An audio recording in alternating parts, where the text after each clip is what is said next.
Thank you, Peg. And welcome once again to this November Zazenkai at Mountain Cloud, where 2 or 3 are gathered in shared practice. There is Sangha. There is Buddha. There is Dharma. The 3 treasures freely functioning, embodying the first Bodhisattva vow. Sentient beings are numberless. I vow to free them. Or in another translation, I vow to save them all. Saving work. To make whole. Could not possibly be more whole. And yet, we practice. This week, we've been practicing in changing light, shortening days, lengthening nights, and the changing of the dial that marks the end of daylight saving time. Here in the US, last Sunday, across the pond, so to speak, I think it was a week earlier, we fell back an hour into so-called standard time. Fall back. The phrase is a device to help us remember which direction to turn the clock. Falling back, late fall season, only to spring forward again come the spring equinox shortly before. But how does that figure, when there is nothing but this moment? Falling back into now. This calls to mind that root instruction that comes down to us from Master Yaksan to Dogen Zenji to right now. Take the backward step and shine the light inward.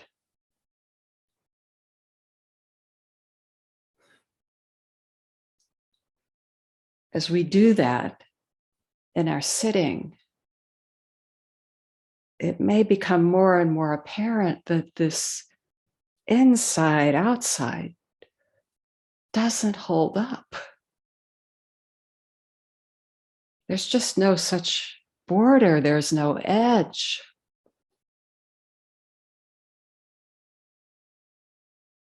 Take the backward step and let it illumine everything.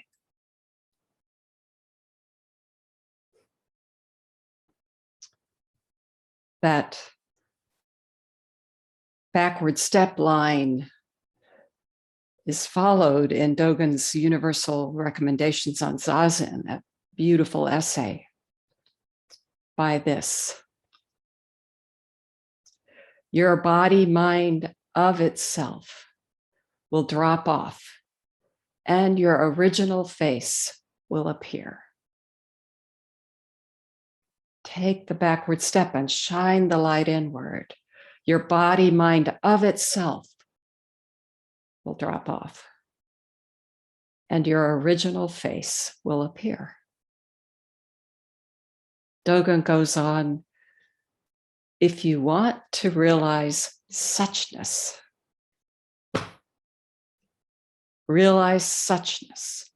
on the spot. If you want to realize who you truly are, realize now. There is no other time. This realization is so often called coming home. And when it happens,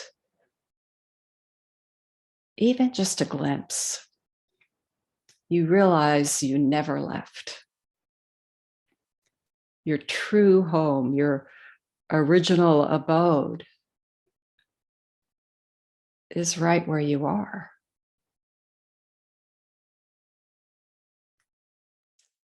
That fact, that reality is not contingent on anything, doesn't depend on how clearly we may see. It's here, inexhaustible.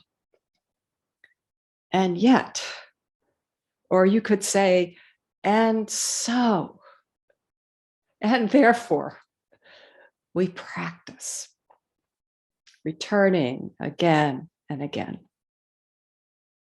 coming home to this moment, the fullness of time, vast, empty, excluding nothing, just as it is.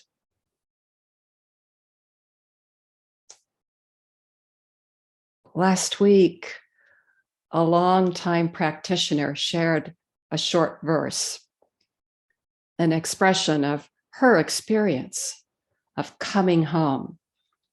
She called it leaves falling. Each leaf falling down, pieces of self return home. Bare limbs, open sky. Each leaf falling down, pieces of self return home. Bare limbs, open sky.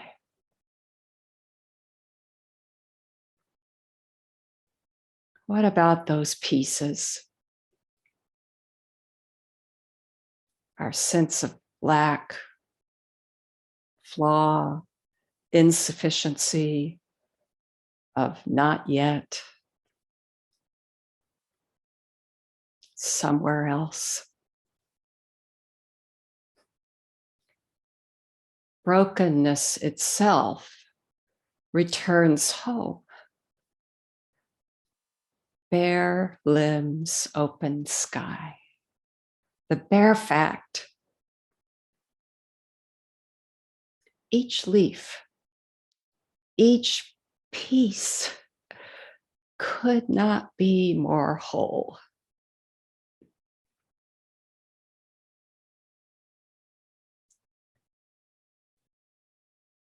Recently, a student asked if I know anyone who teaches kintsugi. It's a Japanese art dating back to the 15th century of mending broken pottery with lacquer that's laced with gold or silver or platinum, filling the broken places with jewel-infused lines. What seemed broken, of irredeemable use, becomes a unique work of art, a treasure. So I sent the question around to a couple of students, one who works with clay, another a printmaker. And then I spent a little time looking into this kintsugi. Fragility made stronger by repair. An intact form becoming more beautiful when it's broken, undone, and then restored in a way that the broken places shine like golden veins, seamless seams, fully exposed. It turns out kintsugi is associated with the Japanese word no mind, mu shen. So one author wrote, not only is there no attempt to hide the damage, but the repair is literally illuminated, a kind of physical expression of the spirit of mu shen, no mind. Essay goes on, often translated as no mind, this mu shen carries connotations of fully existing within the moment, of non-attachment, of equanimity amid changing conditions. The vicissitudes of existence over time to which all humans are susceptible could not be clearer, this author writes, than in the breaks, the knocks, and the shattering made visible in this ceramic. The essay goes on to describe how attending to the pieces, making the broken whole, can instill a compassionate sensitivity, or perhaps identification with things outside oneself, literally the pathos of things, also translated as an empathy toward things or a sensitivity to ephemera. That's all in this lovely comment. This practice goes a step farther. That little leap.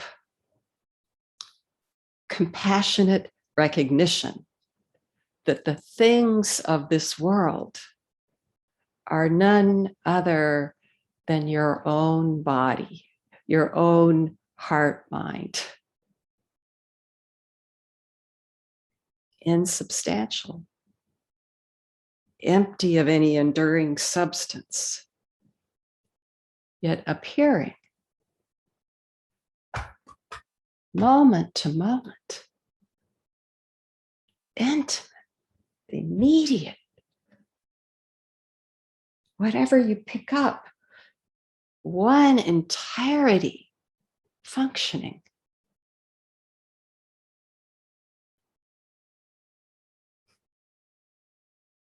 This author, Christy Bartlett, calls her piece about kintsugi flickwerk,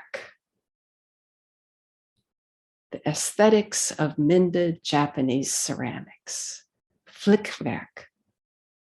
I had to look it up.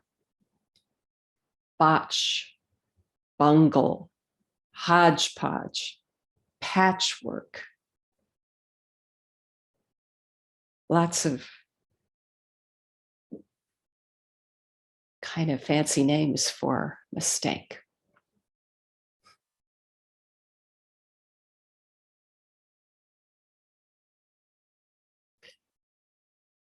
And yet the beauty of our brokenness, this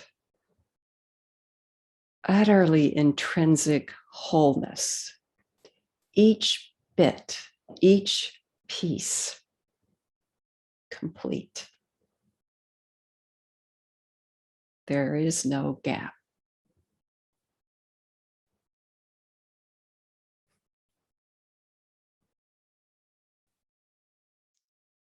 To taste this unconditional wholeness, this not depending on circumstances, is a characteristic of the return, the discovery of who we are. Sometimes called awakening from the dream of separation. Awakening from the ruse of the I, me, mine that sets itself up at the center of our experience, then calls on our defenses to navigate a divided world, as if we could hold what is constantly changing in place. We suffer the separation because it's simply not true.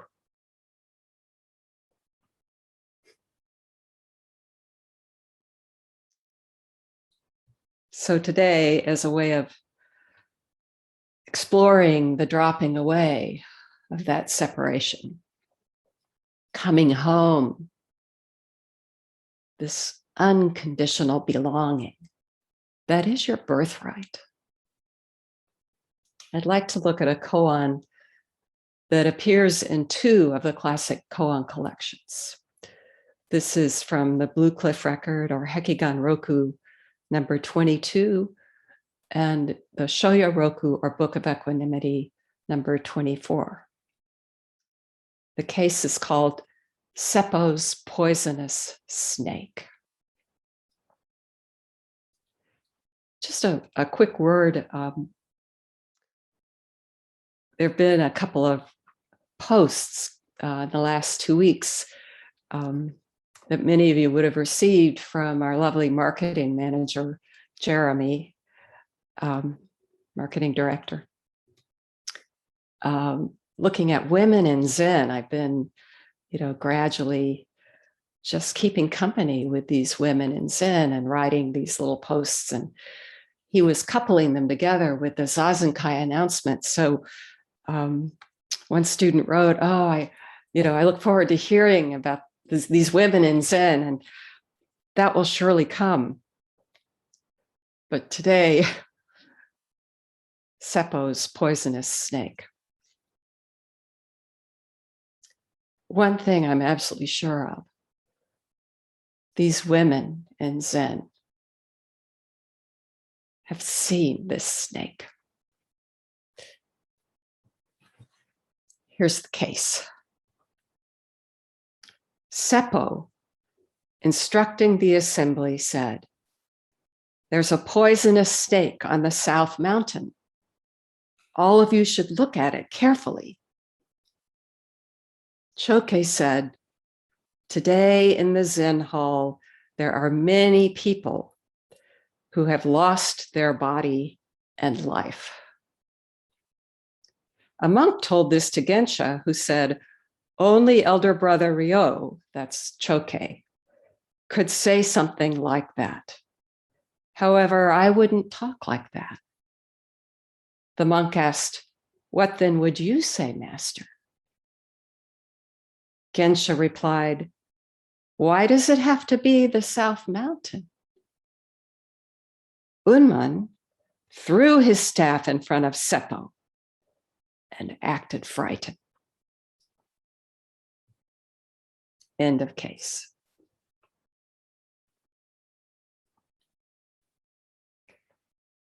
I think part of why this case came up alongside this question about kintsugi, this amazing ceramic,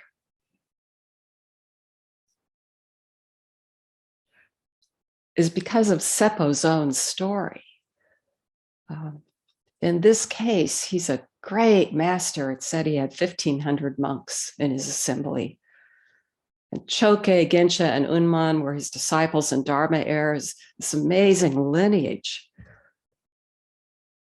In this case, Seppo's most likely giving a Dharma talk to his monks. There's a poisonous snake on the South Mountain.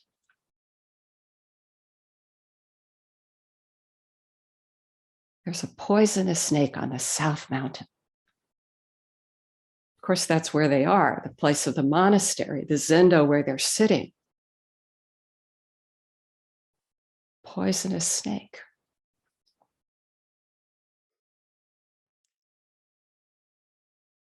If it bites you, that is, if you really encounter it, you die. You die, and then the whole world comes to life. Actually, we're meeting it all the time.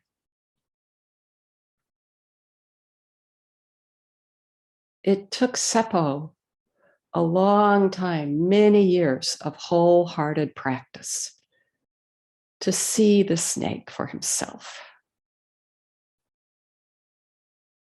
I find his story deeply encouraging and also a pointer to this fact of who we are.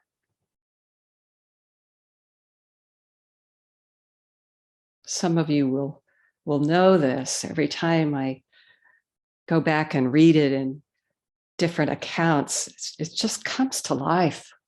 Seppo and Ganto, these close Dharma siblings, disciples of Toksan. Ganto, the younger of the two, is sort of a Dharma genius. He has an early, deep awakening experience. Traveling together, one of their treks, they run into a heavy snowstorm, and they're forced to stop and take shelter for a few days in a little inn in a small village called Gozanten. The whole time they're there, Seppo sits. He sits and sits.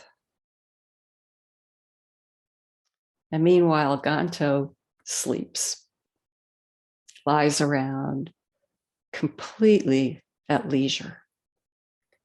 And at one point, Ganto rolls over, sees Seppo sitting there, and says, "What do you think you're doing sitting there like a statue? You're going to frighten the villagers." This is in one of the accounts. Seppo points to his heart and says, "I'm not at ease. I'm truly anxious. I don't dare cheat myself by not diligently practicing." So Ganto says, "Okay, tell me what you've experienced and I'll check it for you." And Seppo goes, he starts in, he says, "Well, some years ago, I was in this assembly and I heard this line from the Heart Sutra, form is emptiness, emptiness is form. And something sparked. There was this flash of understanding. And later on, I heard the poem about Tozan's awakening. And it seemed like a skin fell off, a layer of skin. And then, there was a time when Toksan hit me with his stick and it just seemed like the bottom of the barrel, the bucket just fell out. It seemed that way." And Ganto says, "For the next 30 years, don't speak of this matter again. Forget it. It's just intellectual understanding." And then Ganto says, "Haven't you heard it said that what comes in by the gate isn't the family treasures? If you want to realize, it must flow forth from your own heart and cover heaven and earth."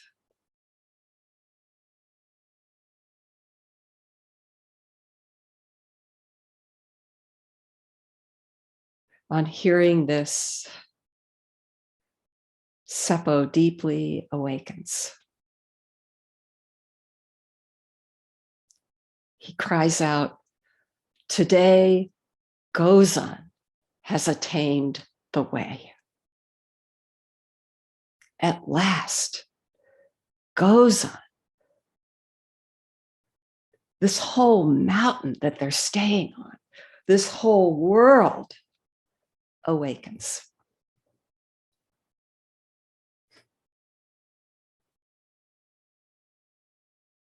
Dogen had great admiration for four of these many masters, especially these four: Gensha, Joshu, Tozan, the co-founder of Soto, and Seppo.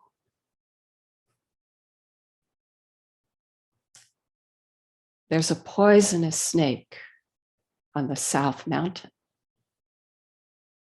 All of you should look at it carefully.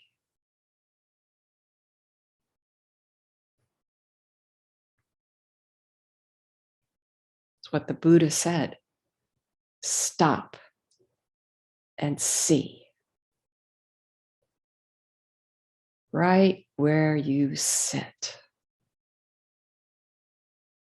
That snake is you.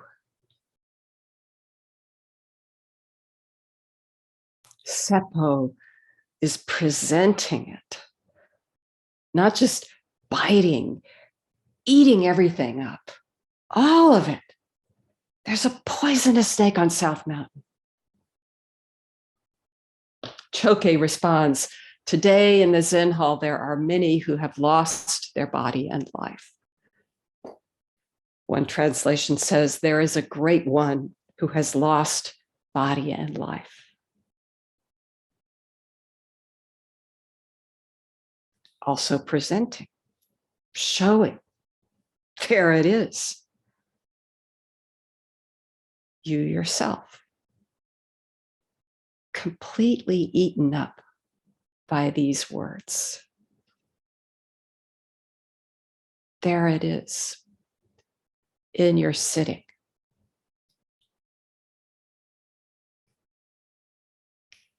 As Bodhidharma put it, it's attributed to Bodhidharma, this teaching around practice and principle.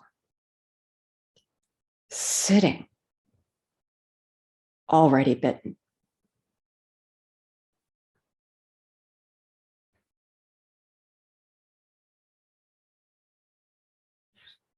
There's a line in the Shinjin Mei or verses on trusting in mind.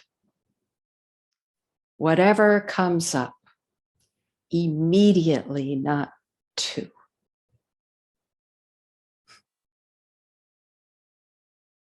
Great instruction. And it's the fact. There is only one.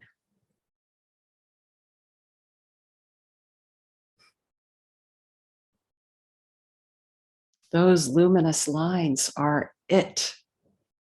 Sitting is the complete expression of it. The display, the manifestation. Our wholehearted practice. A monk later conveys the scene to Gensha, this great master Gensha, who says, why does it have to be South Mountain? Gensha,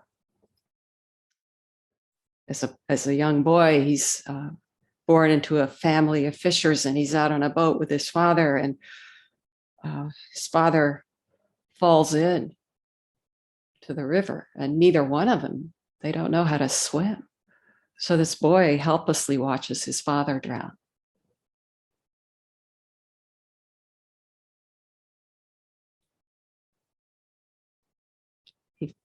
It takes him time, but he comes to see this one indivisible world.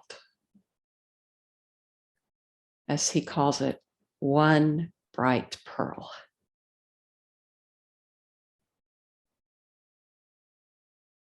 All pervading, no near or far. Why does it have to be South Mountain? What if it's right here?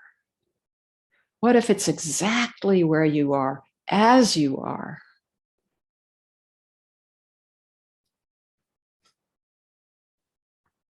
Family treasure, your native ground.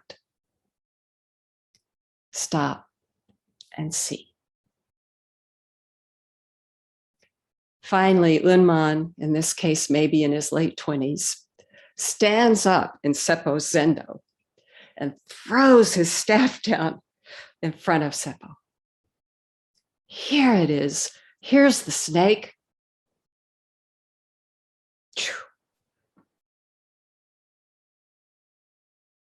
throws it down and he acts frightened. Unman is not pretending. This staff is the snake. Frightened. There it is.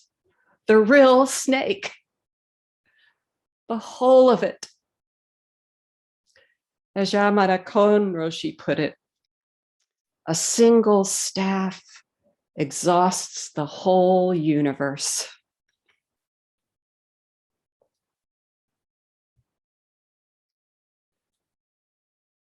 Just a couple of days ago, a student told me a little story.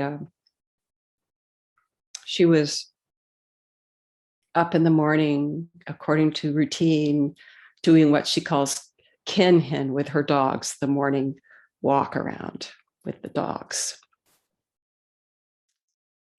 A lot going on in life. COVID cases rising where she is, a young son in school. There were 30 people staying at her retreat center, and she was anxious. She was had this feeling of anxiety. And then she said, the leaves just rustled in the wind, just a breeze. And the word surrender came to mind. Something just shifted for her. She said, this surrender,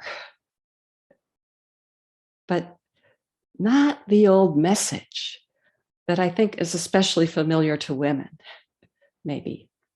Buck up, give in, bear it. Suddenly, it was the surrender of simply being it. She said, the anxiety didn't go away. It's not a fix, but it was okay. Just that.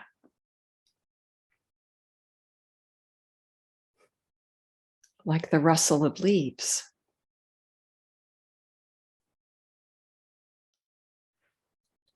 If only we could see this in our fear, our grief, our strong emotions, our longing for freedom, clarity, compassion, ease.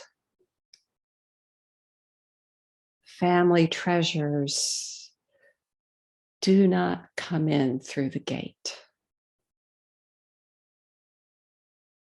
This practice invites us intimately to see that there is no gate, no barrier, no border, no place to draw a line.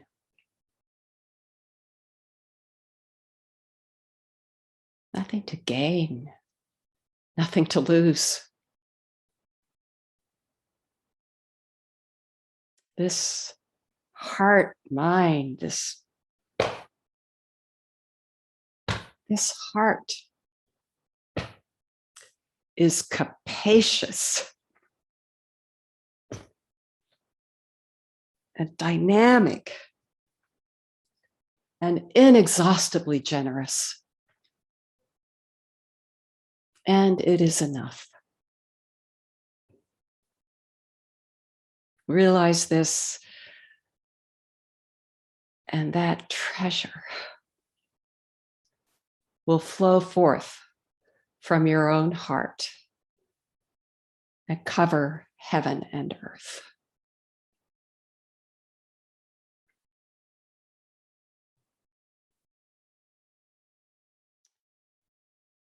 Thank you for listening, and great, great thanks for this shared practice.